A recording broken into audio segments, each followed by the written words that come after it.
Hello, welcome everyone to CHART's free webinar series. CHART is the Council of Hotel and Restaurant Trainers, as most of you know, and we're an association of over 500 trainers for multi-unit hotels and restaurants. We have 2 conferences a year, regional training forums around the country, and we host this free webinar every other month. Everyone right now is muted and will stay muted throughout the webinar. If you have any questions, there's a little question icon to the right of your screen, and you can send those in and we'll answer those during. At the very end of the webinar, which should be about 40 minutes long, we will have a Q&A session, and we will read those questions and answer them then. Today, we welcome Matthew Brown of Hot Schedules, and he will be talking about mobile and micro learning. Welcome, Matthew. Thank you so much, Tara, and good afternoon, everyone, or good morning, depending on what part of the country you might be in. Thank you for taking some time out of your day to join us for this topic today. Microlearning, mobile learning, both are trending.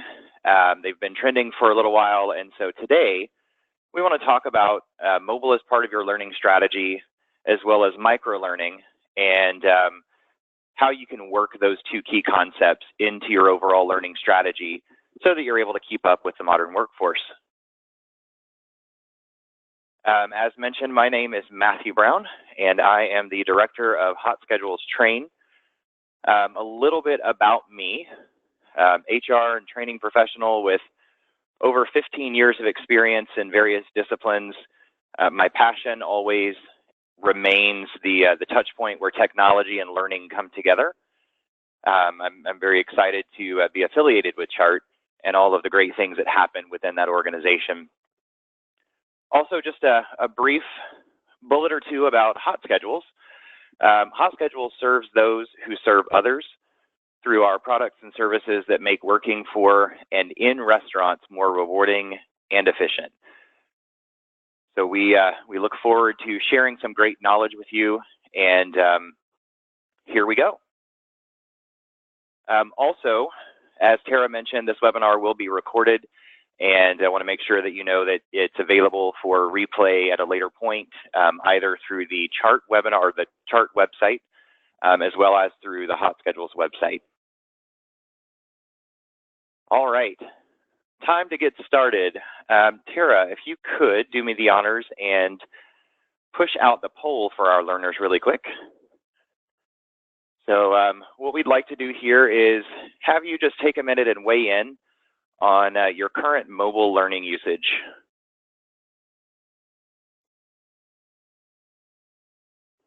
It's always a good idea to poll the audience and get a sense of where we're at today so we can make sure the conversation is meaningful for everyone involved.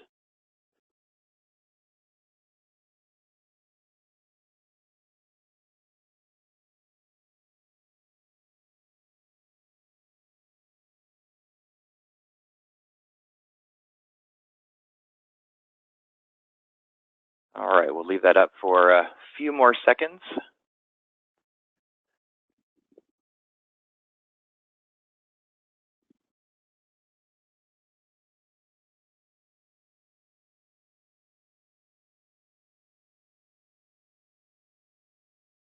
All right, how are those responses looking there?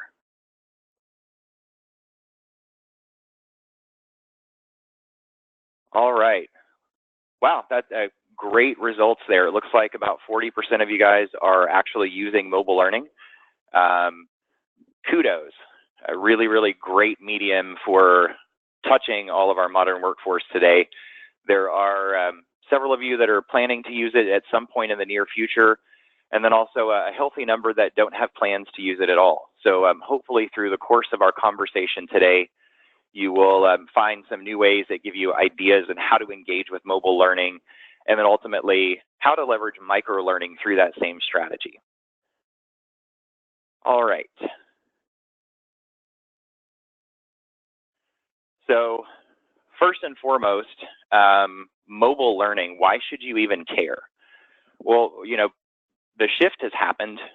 Millennials have taken the tech world by storm. They have forced technology to penetrate every aspect of our daily life. And this has led to some trends in learning that are causing us to struggle to keep up making sure we've got the right impact. So a couple of facts here to help illustrate that point and drive home more of why mobile is such a thing. In 2016, there were more mobile-only users than desktop-only users touching the internet. Over 1 billion smartphones ship every year worldwide. And we've got some stats that show also that 20% of the millennial generation don't use desktop computers at all. So why is that important? Well, by 2020, the millennials will form 50% of the global workforce.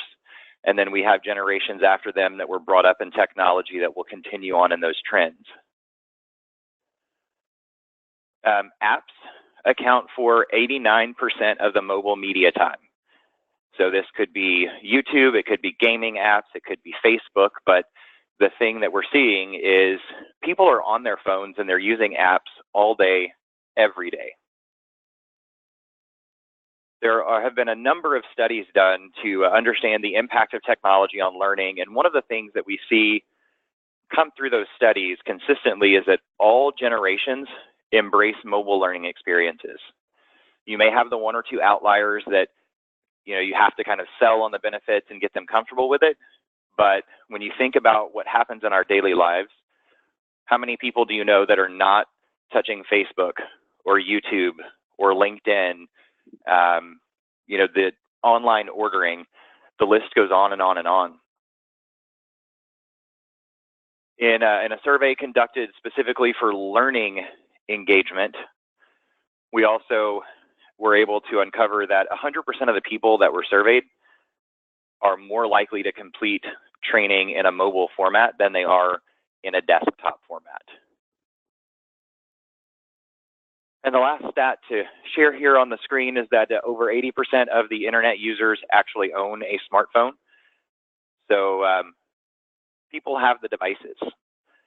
It's predicted that 70% of professionals will do some work from their own personal smartphone or other mobile device by 2018.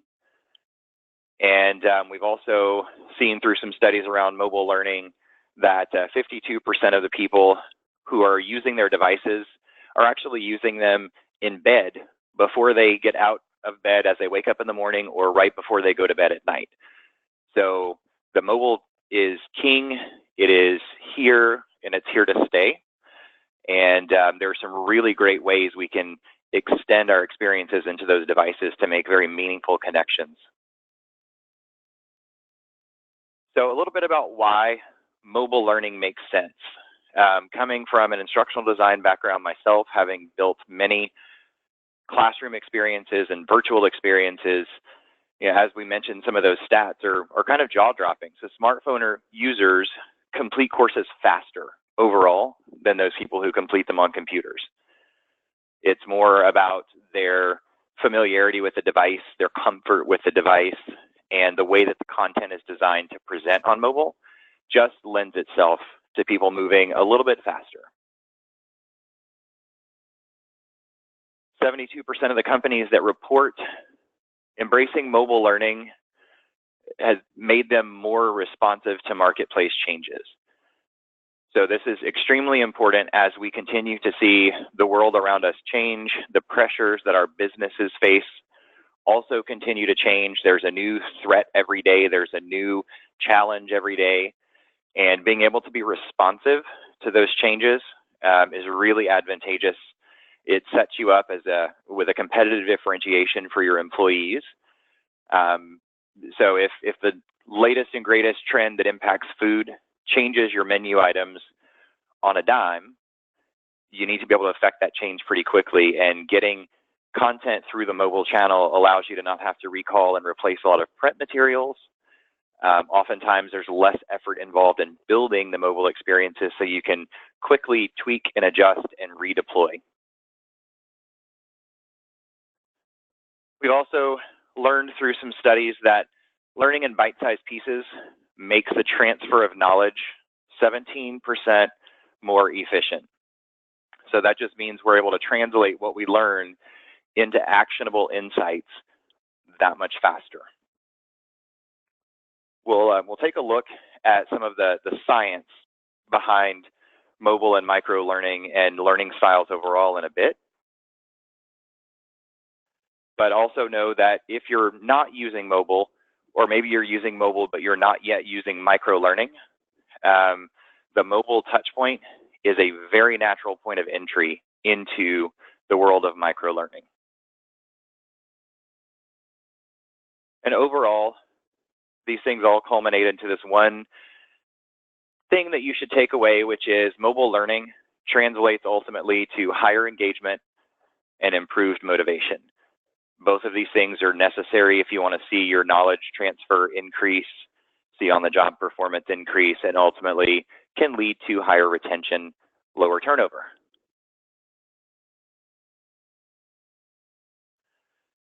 So, micro-learning.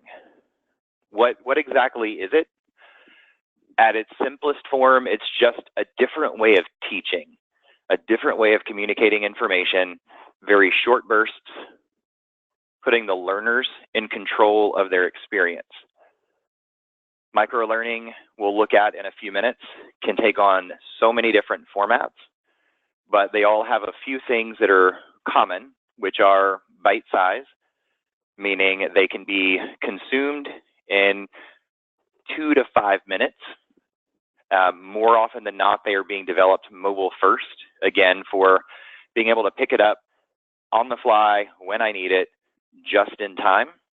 So as a way to illustrate that, I'm a server. I've just served a table. They ask me a question about a dish that I'm not familiar with. If I've got some menu micro-learning bursts, I might be able to go pull up that new menu item in 30 seconds, quickly get the talking points I need, turn right back around and go back out there feeling empowered as an expert. Lastly, the spirit of mobile learning is really to be supplemental, designed for that self-help, again, leaning into a place where the learners are more in control of their learning experience.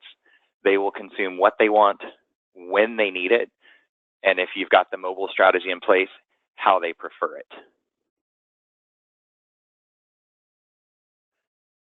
So a little bit more about why you should care about mobile learning. Well, first, we know all of the trends are happening with technology, and people are constantly busy, very distracted. Everybody is competing for attention. So when we translate that into the impacts on learning, what we can see is that around knowledge and retention, micro-learning at its core and the short bursts are really aligned with how the brain works. It's aligned with our attention span and just the science of our bodies. A couple of little fun facts here. So in 2016, studies have found that the human adult attention span has now dropped to 8 seconds. A goldfish has an attention span of 9 seconds. So we now have less attention to devote to a single topic than a goldfish does. Because of this, the brain continues to find favor in these short bursts of very focused information that is immediately applicable to my current situation. To double back to that server trying to get their quick burst of knowledge about a new menu item that they maybe didn't remember, I can learn that information at the moment that I need it and turn around and put it into action, which ultimately will help me increase that knowledge retention, because now I've used it in practice. I feel comfortable with it. It's starting to write into my memory. More and more repetition will see me result in higher knowledge retention. We should also care about microlearning because of its impact on employee engagement and overall empowerment. So we were able to meet the demands of our workforce by giving them these short bursts. Oftentimes, these short bursts are produced in a way that's very fun. And that creates this level of engagement where I'm not necessarily sitting in a classroom for 20 minutes or 30 minutes or 2 hours where there's only 10 minutes of content that really applies to me. So I stay engaged the whole time. It's also been found that microlearning has become the most favored form of learning globally. Think about your daily lives again personally. I know I learn every single day through the power of tasty videos and YouTube and sites like eHow that give me the answer to my question in some very easy to follow steps, usually with a visual reference.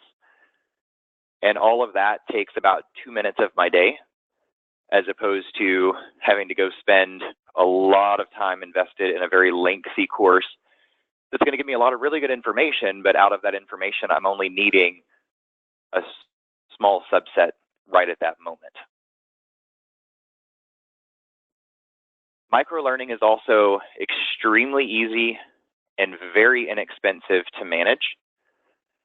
So it has been proven to be able to cut your development costs by 50% and also increasing your ability to develop things by 300%. So this is really, really exciting when you think about what it can mean for your speed to market, again, responding to those changes, those micro level changes. Because of the delivery mechanism traditionally being a digital format, it is immediate deployment. You don't have to print and distribute. So often you're able to make changes on the fly, keep your content up to date, and also continue to reinforce the behaviors that you're hoping to see without adding more staff and more effort. And then lastly, here it has become a really good fit for the modern LMS. So this stat here is a little bit staggering. Over 1.2 billion people have access to smart devices, and they expect to use them for learning purposes. There are a lot of LMSs that have a very nice fit. Ours has a very nice fit with this micro-learning type of content. So definitely some things to consider as you evaluate whether or not to move into mobile learning and ultimately to extend into micro-learning. So breaking it down a little bit further, specifically, what are some of the benefits and why does it make sense for your employee population as well as for your trainers?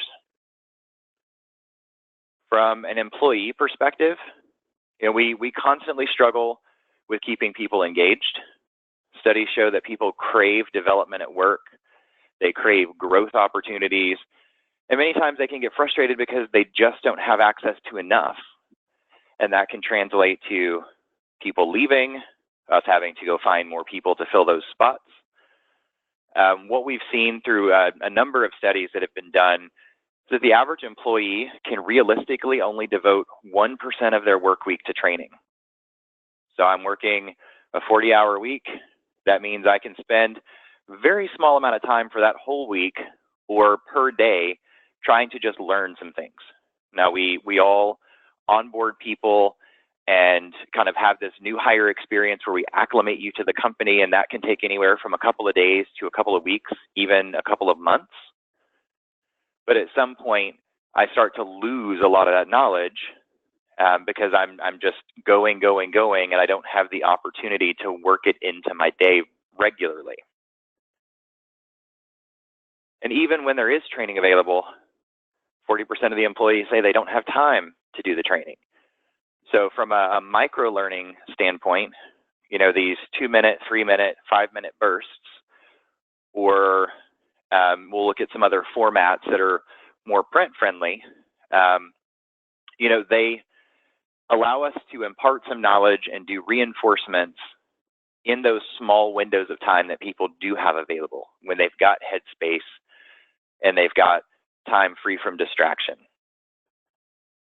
A couple of other notes here, 76% of employees want opportunities for career growth as one of the 3 top non-financial motivators. So you can try giving them raises, you can try all sorts of different things, but that learning and development, that craving they have for being able to grow is something that continues to evolve and expand. We also see things like 40% of employees who receive poor training for their job will leave their positions within the first year. So this translates to the continual development of more new hire training. And again, now we start to take away our time from being able to deliver training for ongoing purposes. And we know that 70% of learning actually happens informally on the job. And a lot of times the things that we see happening informally are things that translate nicely to microlearning. So that reinforcing shot of what is that? How do I describe that new menu item? What wine pairs very nicely with this particular entree? Those types of things that, you may have put someone through some formal training and it was likely a very robust experience, but because they didn't immediately have a chance to apply it, they're now leaning on their coworkers, which turns into this more informal training experience. And microlearning allows us to formalize to some degree that informal training and have some tracking and just some other benefits of being able to recall the information at the time of need. From a trainer perspective, this stat here, probably the single biggest reason why microlearning makes sense, that the average time to create 1 hour of classroom training is pretty significant. The stats around creating an e-learning experience are not much different. And these formats still have huge applicability in our industry. They will never fully disappear, but perhaps there are some things you can do through microlearning, through mobile learning, that drive reinforcing shots of information to help extend the learning, to help make sure that people are retaining the knowledge you need them to retain. We see here again, retention is a big problem, and fewer than 15% of employees are actually able to successfully apply what they learn. Most of the time, it's because they're in an isolated experience. I go sit in front of the computer for 30 minutes or an hour. I learn all about responsible alcohol service.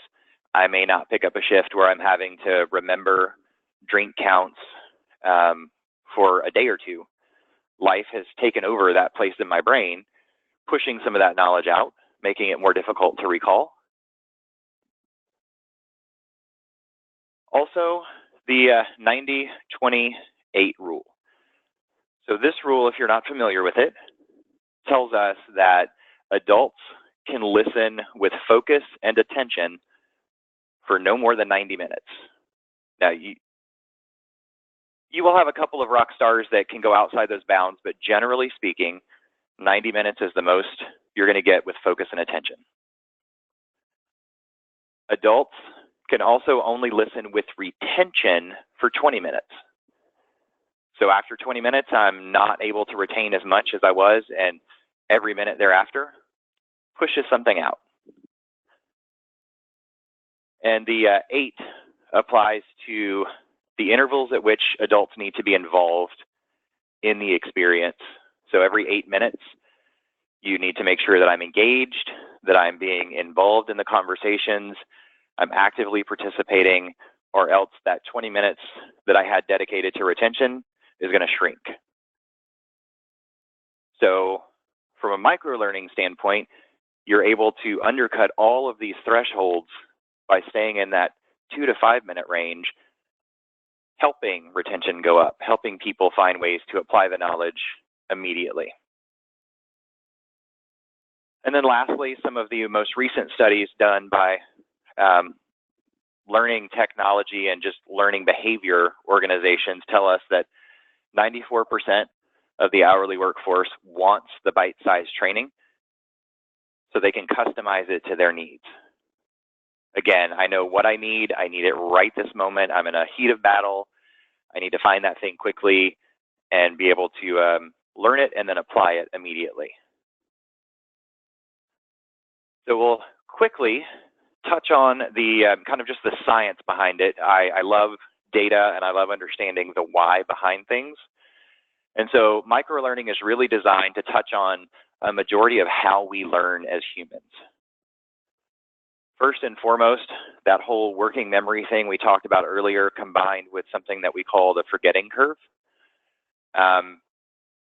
Being able to deliver something that is a short burst in that 2 to 5 minute or even that 3 to 7 minute window helps it aligns with how our brain works. It aligns with the science behind it. There are neurons at play that move and that deactivate, and so very much aligned from that perspective. We also see that chunking of information has been proven to be highly effective for retention. So distilling some of these topics down into smaller chunks, these bursts that are very focused, help drive retention, just from the ability to be able to play it back whenever you need it. And more than likely, you're playing it back at the moment you actually need to put it into application. So that transfer of knowledge is significantly improved. Some people argue that attention is also a huge part of information retention. And as we learned earlier, 8 seconds, less attention span than a goldfish. So it's important to capitalize on every second we have that learner engaged to get them what they need with as little fluff as possible. Learning is meaningful and occurs when a learner encounters some very clear and logically organized materials. So, in that traditional classroom experience, even in some of the more robust e-learning experiences, again, they still have value because they take you through a story, they take you through a series of branching exercises that help you explore different scenarios and context of your learning topic. Sometimes they can lead learners down a path where they find themselves to be confused on what the path is. These micro-learning bursts, because you're tackling one topic and you've got a timer to get it like under 5 minutes, you're able to be very clear and logical and straightforward in the delivery. We all learn, regardless of your learning style, information that is visual is encoded more easily in the brain. From a scientific perspective, if I see something attached to a visual or an image, I'm going to burn that in my memory, associate that with that topic. And when I need to recall it, that image is going to flash and helps me retain and recall the information a little bit easier. And then lastly, the movement of information triggered by cues. When I think about micro-learning, because it's often consumed in the moment of need, I'm able to tag that information differently in my conscious and subconscious. So it becomes a little bit easier to recall. I may only need to refresh it once or twice because I'm doing it at the time of need, as opposed to I'm doing it today and I may not use it for 3 months. So high-level picture about how some of the science of how our bodies and brains work is really aligned with the strategy of microlearning. Now, I mentioned there are many different types. I've listed here 4 of the more common examples. So first and foremost, we have infographics, one of my favorites. You can convey a tremendous amount of information in a single infographic. In my prior lives, trying to develop either classroom experiences or leadership curriculum, the kind of information we find on an infographic would typically be something that took us 30 minutes or an hour to cover in a traditional learning experience. You can see here this infographic conveys a ton of information. The magic is that it can be consumed in 5 minutes. I can read this thing from top to bottom, left to right, in 5 minutes or less. And I'm giving you some visuals that also make it a little bit more appealing, that give your brain that touch point to be able to encode and tag the information so it's easy for recall. The second type is listicles. So these are kind of a phenomenon that started to emerge in the last 5 to 10 years. We see these rampant through social media, whether it be Facebook and all of those wonderful, BuzzFeed lists or other news type lists that get put out. What they do is they take, again, a significant amount of information, strip away all the fluff, and give you an easy to follow list, a top 10 list, a top 6 list, a top 3 list. And then they might give you a paragraph that expands on each list item just enough to make sure you've got the concept. So again, creative way to impart knowledge, and it's relevant to our audience because they're seeing this in their daily lives. The most common form of microlearning that I've seen, and when I talk to people about microlearning, it's usually the first place their brain goes, is this concept of video. So videos, historically speaking, we film high production value. We do some pretty crazy stuff. They can get really expensive to make. From a microlearning perspective, I find a lot of value in being able to have easy to use tools to create the microlearning video. And it's also much easier to keep it very concise so you don't over-engineer it. You don't add too much for people to take in. Keeping it very simple. One of the examples that I use regularly is, we have this bartender. I have a local establishment here in Dallas, Texas that I frequent. Friday nights, I always know that there is a specific bartender who's working, and I'll go and sit and wait for a seat at that bar just because the experience is so amazing. And that bartender has a loyal following. Now, when we try and dissect what's happening and impart that knowledge to everybody else in the company, our trainer selves go to this place of breaking it down into a 4-step process, which then takes some of the magic out of it. It's an experiential piece. And so microlearning is a great way to share that information with everybody else and allow them to take the pieces from that video that they resonate with. So I could pull out my smartphone, spend 2 or 3 minutes recording that bartender in action. If I wanted to get fancy with it, I could record 40 minutes and then slice it down to 2 minutes of cutscenes. But then everybody that watches that video is going to see the experience unfold. Everybody's going to have different things they connect to, so they can walk away with different knowledge that they apply to their job. And then another common form of microlearning is actually a quiz. Sometimes you test people on knowledge that they should have. Sometimes you test them on knowledge they don't have, and they don't have it, but you're trying to see the gaps. A lot of testing tools will also allow you to provide real-time feedback to the learner. So if they click on an incorrect answer, you can give them a burst of feedback right then and there. So from a microlearning standpoint, a quiz that I can get through in 5 minutes that also leaves me with knowledge I can walk away with, hugely advantageous.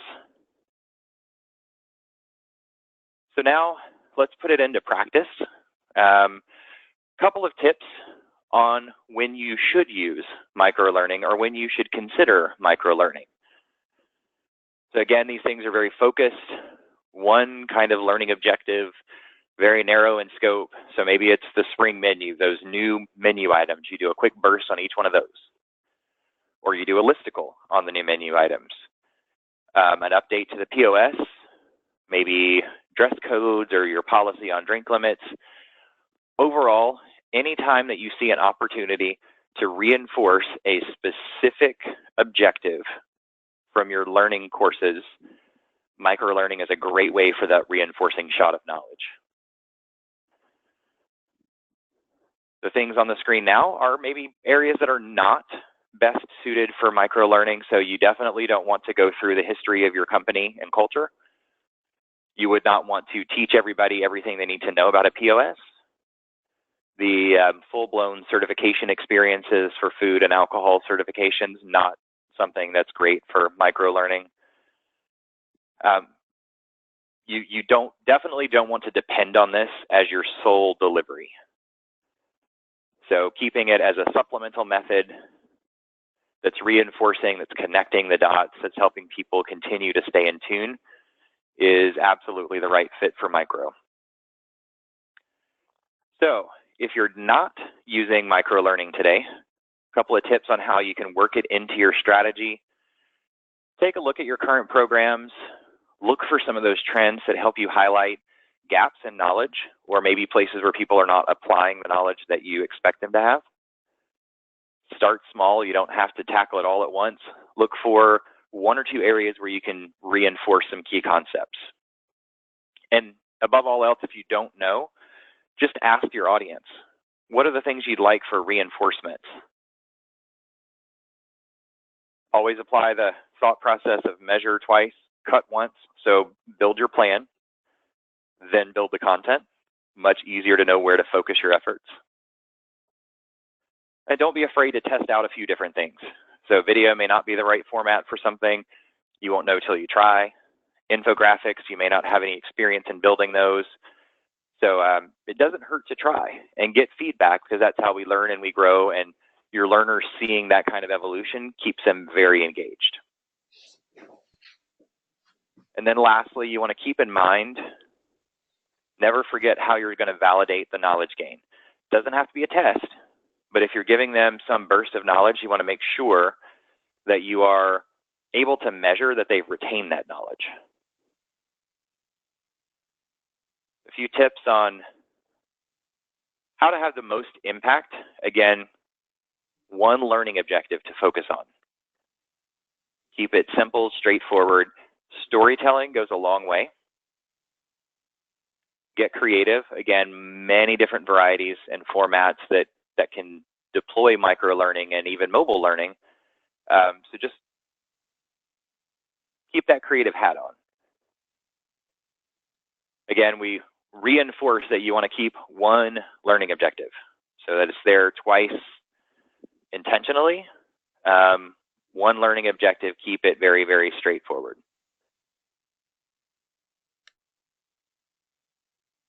A few things to make sure you avoid. Don't bite off more than you can chew. It can get very, very difficult very quickly. So don't make it your whole strategy.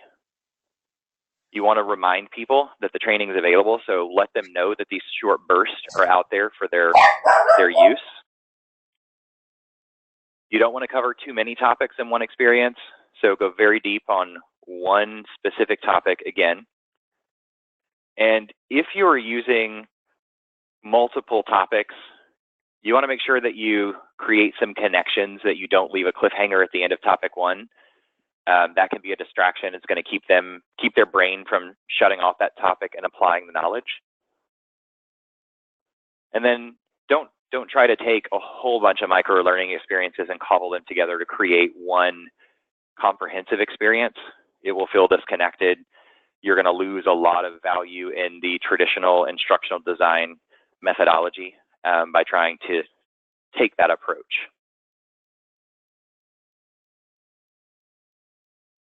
So next steps, how you put this into action. To start building your micro-learning, you want to identify what those desired learning outcomes and objectives are. So start from that place every time. And then once you've mapped out all the learning objectives, refine it down. Ideally, the micro-learning burst will cover one objective, no more than two. And then just as you would with any other experience, write your story, write your script, your talk track, whatever that story looks like, and then read it back at a normal pace so you can get a sense of how long it's going to take your learners to engage with it. Look for any areas that might be fluff, so not mandatory for the knowledge gain, not mandatory to apply those skills, and start cutting that stuff out. And then figure out what the best delivery mechanism is. Is it an infographic? Is it a video? Is it a quiz? Try a few different options. You can even try the same content in different mediums to see which one gets the best take rate. And again, videos, you want to try and keep it to 4 minutes or less. Documentation, activities, quizzes, that user should never have to invest more than 5 minutes in the experience for micro-learning. We're trying to fit into the spaces that they do have in between the chaos of the day. So with that, we have reached the end of our time together. I wanted to open it up now for any questions that may have come in along the way, or any questions that you have now would be a great time to drop those into the chat or questions area. Okay, one question came in early. You may have touched on it, but the question has to do with how do you get employees to use their phones without reimbursing them? This topic comes up continuously. And, one of the things we found is if you're deploying that 20-minute, 30-minute experience, you're going to get a lot of pushback. You're going to need to have that conversation. If it's a microburst, that 1 minute, 2 minute, you keep it brief just in the time of need. A lot of times it's very nominal data usage on their device if they're using data plans. So it's easier conversation to have that you're only serving this content up in that short burst. So it's going to take them less than 30 seconds or 2 minutes to pull it up and watch it. Also, some companies that I've worked with in the past have worked with their legal department and come out with some statement that everyone agrees to. Really okay if you're not California, I put kind of in a different place. There are special rules and things that apply there that California natives know to work within. But, it is possible for you to release some blanket statement if your legal counsel supports it, that the microburst type things are designed for this on-the-job learning, and there's not going to be anything associated from a pay standpoint that gets covered through your paid training time. A lot of employees will willingly embrace that just-in-time performance support type experience on their devices, though. Great question. Okay, the second one is, how do you determine when micro training is appropriate versus a full-length training program? For me, the first sort of checkbox that always helps me signify it's something for microlearning is it's reinforcement. So you may have taught them something else in a full-blown training class, and you want to make sure like the very core principles are reinforced continuously. That is a number one use case for microlearning. From a net new knowledge standpoint, some things that are very simple and easy to convey in that 5-minute period. So like a new menu item, a process change, something that's very short that you might find yourself having a 5-minute conversation with a team member about, could be a really great candidate for micro. Okay, how do you encourage your non-millennial workforce to embrace mobile microlearning? Also a great question. It comes down to, I think for me personally, being able to have different varieties of formats. I think for your non-millennials, leading with the why helps tremendously. We've all been programmed to understand that if I know the why, then I'm more likely to fall in suit and kind of take the action. So just explaining that you've got traditional learning and that's there for them for bigger concepts, but these are really designed to help them get what they need when they need it. And then also taking the time to talk to them to understand what formats they resonate with. Most everybody universally accepts videos in these short bursts. I would suspect the non-millennials are going to also gravitate to the infographics because it's something that's somewhat familiar to them. But definitely just check in with them to see what formats they might favor and then give that a shot. Okay, is there a template or development methodology that can be used to guide me through building microlearning? So the same process or methodology that you're using today is applicable. So either the ADDIE model or whatever other instructional design model that you're using to build your training will give you the same results. The trick is to isolate a single learning objective as opposed to the 20 learning objectives we might put into a traditional experience. Okay, this one is tangentially related to that, I think, which is what kind of personnel do you acquire to help build microlearning, instructional designer, graphic designer, etc.? Great question. So if you're going down the path of infographics, a graphic designer or a marketing professional is going to have a really great sense of how those things come together. They get very fun and creative and colorful. But the nice thing is that if you're looking at something like the video content, there's a good chance you could leverage your existing team, whether it be the training team or any person that works for your company. In that bartender example that I gave, that actually was a customer of ours employed that methodology, except for they tasked the entire workforce. Who wants to get involved and engaged? Tell us where the gaps are.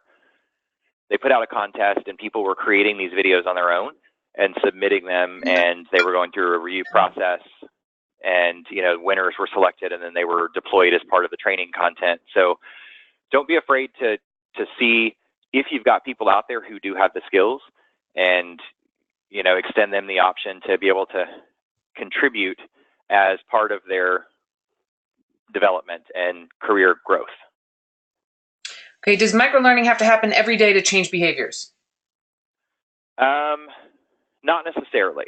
I mean, anything that we do repetitively every day is absolutely going to help.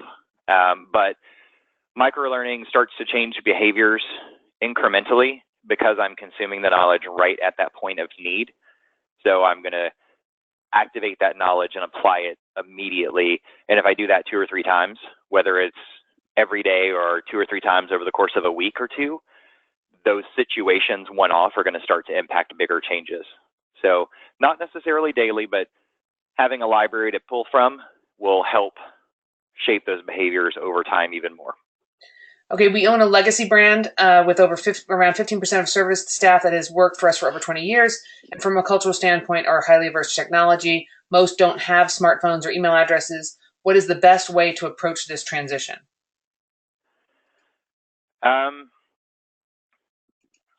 There's definitely a number of ways to approach it. It's without knowing all the cultural dynamics.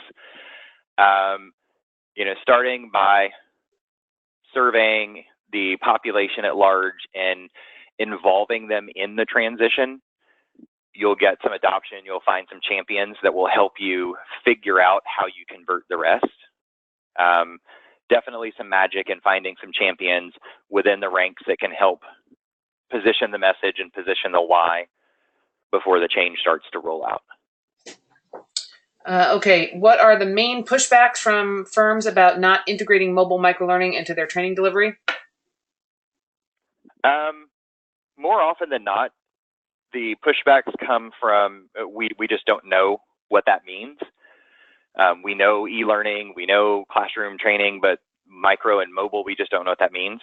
So there's a certain level of pushback that comes from lack of familiarity. And then you also have the challenges that we see with, if you know for a fact that your workforce does not possess the technology, that can be a pretty significant challenge. Resistance, if they have the technology, but they're maybe not forthcoming with their willingness to use it, can be overcome, again, by involving them in the process early on. Okay, and I have one last question, which is I have very limited resources and budget. How can I get the most out of my budget and resources to create great microlearning? So that is, again, going back to that crowdsourcing. You'd be surprised what skills you have in your company. You may have a server who's doing that server to the best, doing that job to the best of their ability, but they secretly go home at night and they build websites and they do creative stuff. So check in to see who you might have that has an interest, that has the skills, and don't be afraid to maybe spin up a contest for something like videos where multiple people can participate without having maybe a creative discipline or skill set. Okay, one last question did come in, which is what happens if the store doesn't have the bandwidth capability to stream the videos when employees don't have unlimited data plans? So that ultimately, number one, comes down to if you've got the right learning management solution. There are several out there that actually help you with work within bandwidth constraints.